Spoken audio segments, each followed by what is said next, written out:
As I am about to talk about this subject, my heart is a bit heavy, but it goes this way. It's God in control. We might think people rarely ask this question, but people actually do way more than we realize. The other day, I had a lovely conversation with one of our neighbors on the street. And what she asked was direct. Hey, what do you think? Is God in control?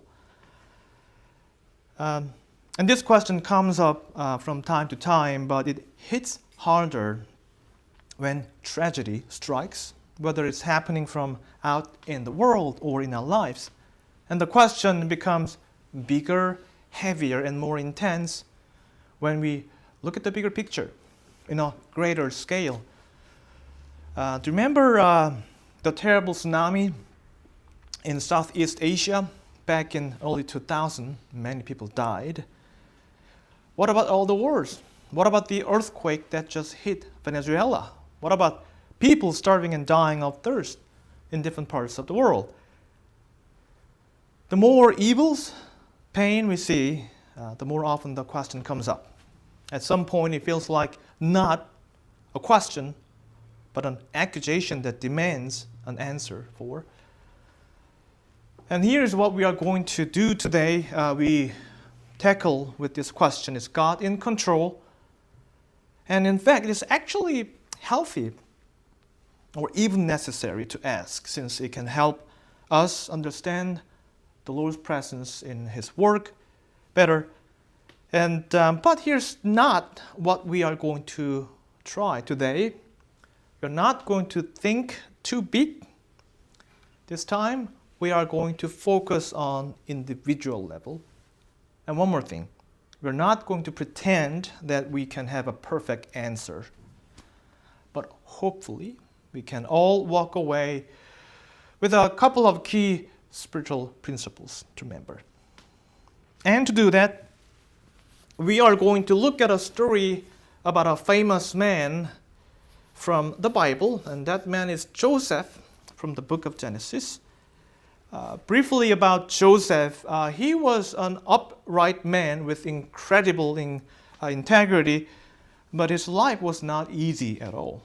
We did talk about his story for 7 weeks last year, so I'm guessing his story is still pretty fresh in our minds, hopefully.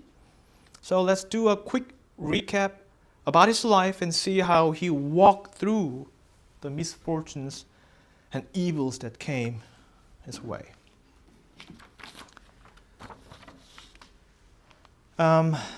Joseph's life goes like this. He was the 11th of the 12 sons of Jacob or Israel. Of the 12, if you remember, he was the most beloved son by his father. And Jacob and Joseph, they had such a special relationship. But guess what? The other brothers did not like that.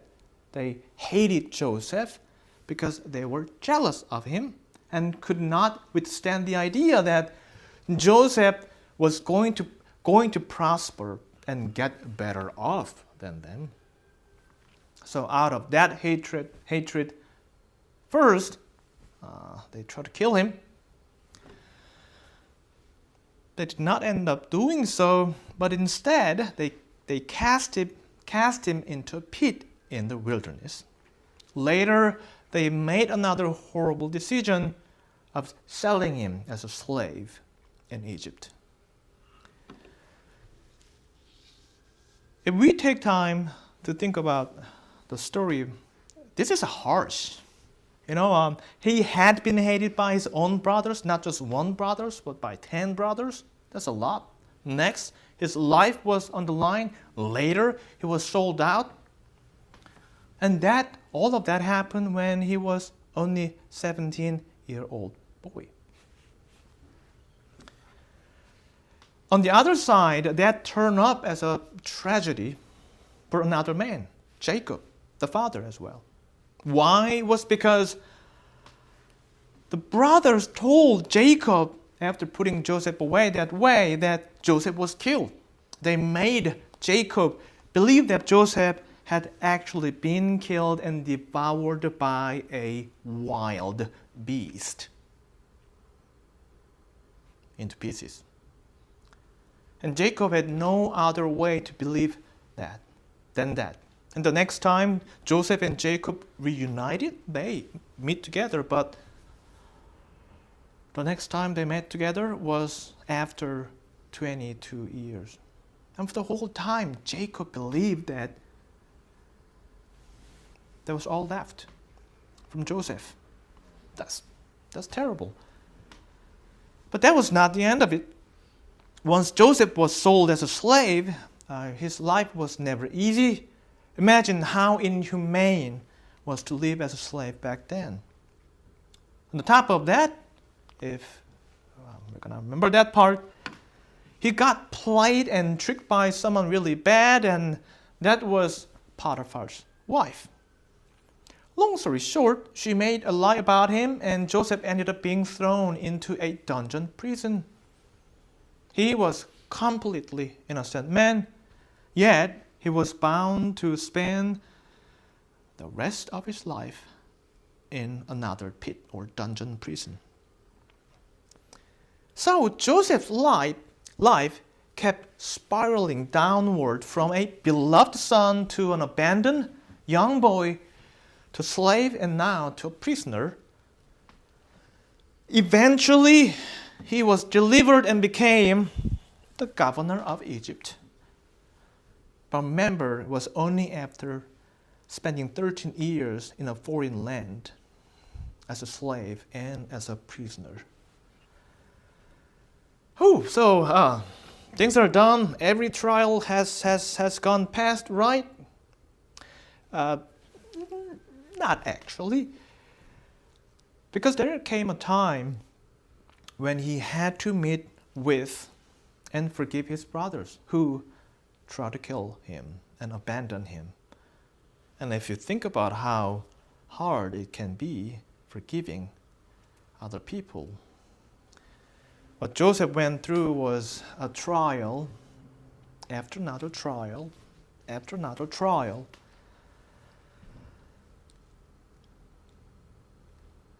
And imagine Joseph was well aware of what the brothers did intend. Their intention was this: to shatter Joseph's life apart so that he could never, ever, ever rise again. But Joseph forgave the brothers, gave them a new life, and invited them to live with him in Egypt. And this is the point where Joseph makes this amazing statement. Because he says, "Brothers, you meant evil against me, but God meant it for good."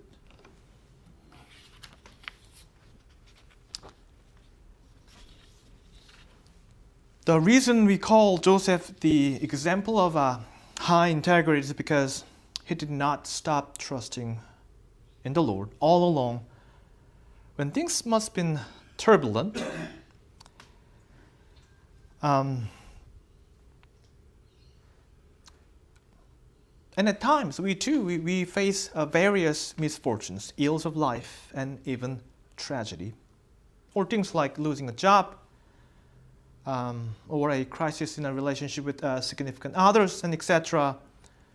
And what we take away from Joseph's story is, yes, those things occur when we don't expect and when we don't intend. And yet, the Lord brings something good out of it. Evil things occur, but God means it for good. So remain faithful and give yourself some time till the storms and the crisis pass.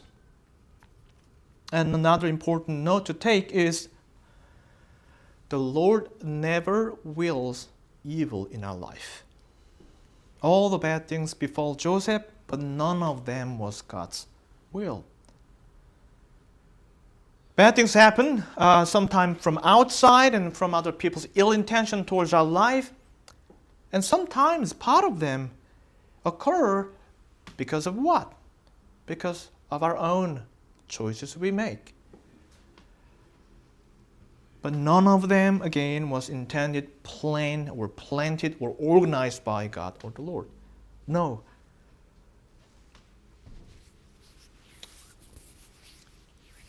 If you are still left with the question of, is God in control? And how does the Lord allowing these things to take place? How can that mean that everything is under control by God? Right? But it makes sense, because God in control does not mean that God dictates us and control every single move for us.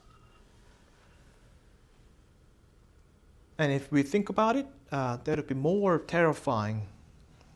And remember, we have our own freedom of will. And this is where the most critical principle of divine providence comes in. That is, we cannot expect to know everything about God's providence in all things. We wrestle with why God? Why God? And we want to know why, but we cannot possibly know everything, because the Lord's providence always looks to eternity.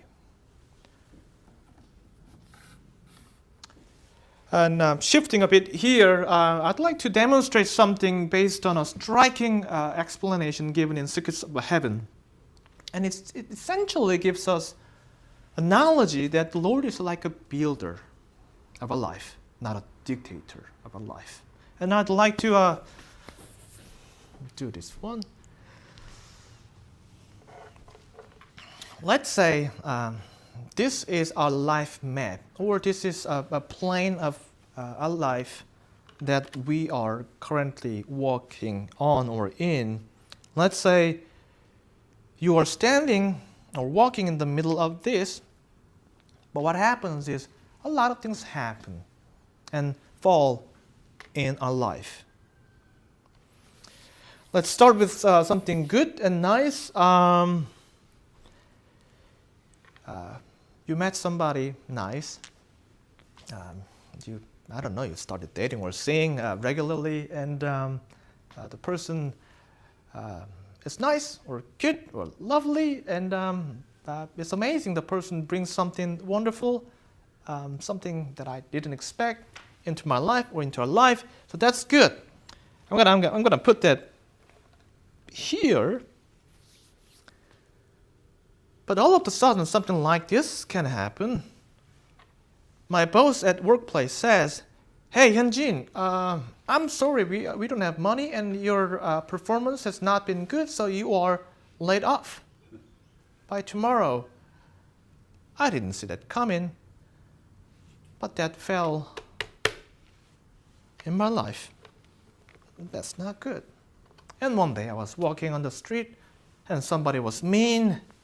That fell into my life without my will, right?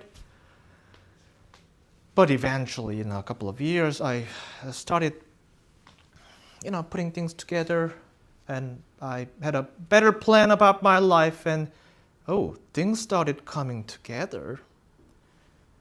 And now, maybe I'm trying to buy a house, I'm trying to get married, or things like that. So, okay, I'm gonna put that here as a big landmark, right? Like that. And when it comes down to this part, we may think, my life is in control. I get the control over my life. But we have to look bigger. And remember, other things just befall. Like, what about natural disaster that I didn't see coming, right? Just fall. Another bad things may happen and it fall. That's not good. But imagine you are walking in the middle of this life. Do you think we can actually figure out what's going on? As I said, when we look at this landmark, yes, maybe we think, things are in control, but really, It's hard to see. And when bad things surround us, yes, we can ask this question, is God in control? But that's our vision, our perspective. I'll get another one here. And let's see. This is the Lord's perspective. All the events and things that occur, that take place in our life, can be disorderly.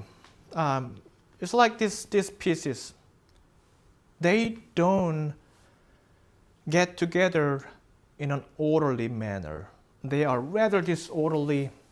They appear to be scattered on the floor, and it doesn't really make any sense sometimes. But some people who believe that they're pretty smart, and when things go well, they might figure out something like this. Oh, I think I know what's happening. I think I can take a glimpse of how my life is working together, right? But still, is this the whole picture? Not really. And the funny thing is, as you get older, I do believe that you become more wise, and maybe a more solid picture can come together. But still, our finite perspective is limited, so we really can't see the whole picture. But what the Lord says, not just about our natural life, but especially when His spiritual perspective about our life. He sees everything in one scale, in one picture. And this is what the Lord says. Again, our life experiences and events that take place are like these sort of pieces that are disorderly, but because the Lord sees everything from above, and He can bring something together. And that's exactly how the analogy that I'm going to read works. So I'm going to read from Secrets of Heaven, a few paragraphs from the Numbers 64, 85 and onwards. Here we go. A person's own prudence compared with the Lord's divine providence is like dust in the air and the whole atmosphere. In comparison, the dust is nothing, and it also falls to the ground. The Lord's providence is present in the most specific details of all that takes place, but not according to such an order or a plan as we propose to ourselves. It's because the Lord both foresees and makes provision for things to come. It's like someone who builds a palace. He first amasses material of every kind and piles them in heaps where they lie in no order at all. And what the palace made from them is going to be like. It exists solely in the mind of the architect or the builder, in this case, the Lord. People do have freedom, and if they have freedom, events are not controlled by necessity. And this is illustrated by houses under construction, bricks, clay, sand, stone for bases and columns, boards and beams, and other materials are not gathered together in the order in which the house is constructed, but in whatever way we or a person please. Only does the Lord know what kind of house can be put together from them. All the supplies which the Lord provides are vital, but they do not necessarily arrive in order. Rather, they arrived in accord with our free choice. The nature of the Lord's providence is such that it is linked together with foresight. The one does not exist without the other. Because evil things are foreseen, but good ones are provided by the Lord. And the evil things that are foreseen are constantly being bent in a good direction. And the Lord arranges it in that way in providence, since the divine end, which has good in view, governs everything. Therefore, nothing is allowed to happen except to the end that something good may come of it. The Lord's providence is infinite and looks to eternity. Folks, bad things hit us, terrible things occur, and we too make bad choices.